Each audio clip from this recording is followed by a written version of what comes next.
সিলেট টিলা দোষে ৩ জনের মরদেহ উদ্ধার। আসলে সিলেট কয়েকদিন ধরে এমন বৃষ্টি হওয়ার কারণে অনেক মানুষ মারাও যার। আবার এই যে সিলেটে টিলা দোষে মাটি চাপা পড়ে নিখোঁজ স্বামী স্ত্রী এবং তাদের ২ বছরের শিশু সন্তানের মরদেহ উদ্ধার করেছে সেনাবাহিনীর উদ্ধারকারী দল। মাটি চাপা পড়ার প্রায় সাড়ে সাত ঘন্টা পর সোমবার ১০ জুন দুপুর 12:30টার দিকে তাদের মরদেহ উদ্ধার করা হয়। এর আগে সকাল 6:30টার দিকে এ ঘটনা ঘটে।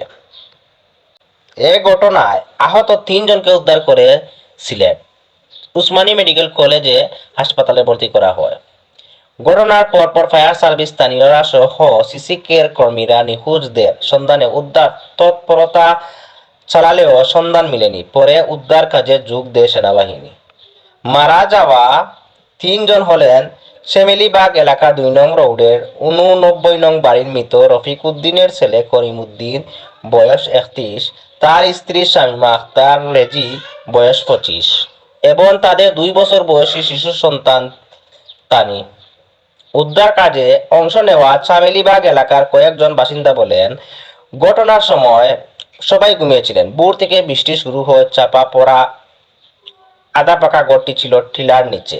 অনেক বৃষ্টিপাতের কারণে টিলার বিশাল একটি অংশ ধসে ঘরটির উপর পড়লে করিম সহ তার স্ত্রী ও শিশু সন্তান মাটি চাপা পড়ে।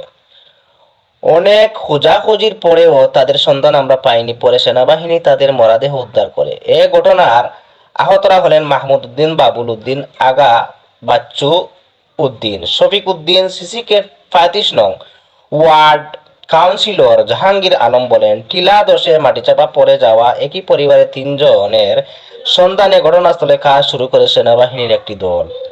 এক পর্যায়ে মাটিচাপা পড়া করিম সহ তার স্ত্রী ও শিশুর মরদেহ উদ্ধার করা হয়। ঘটনাটি খুবই মর্মান্তিক।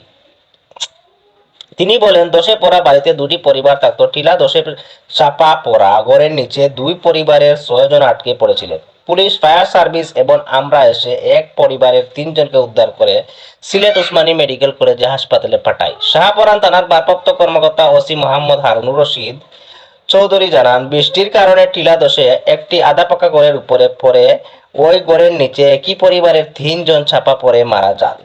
তাদের মরদেহ উদ্ধার করে সিলেট উসমানী মেডিকেল কলেজে হাসপাতালে পাঠানো হয়েছে। আসলে এই ঘন ঘন বৃষ্টি হওয়ার কারণে অনেক টিলা ভিজিয়া, যারা টিলার পাশে যারা বাড়িঘর আছে, টিলা ভিজা যে বাড়িঘরের উপরে পড়ে অনেক মানুষের ক্ষতিগ্রস্ত। দর্শক শ্রোতা, যদি ভিডিওটা ভালো লাগে আপনারা শেয়ার করবা, লাইক দিবা, কমেন্ট করবা। আসসালামু আলাইকুম।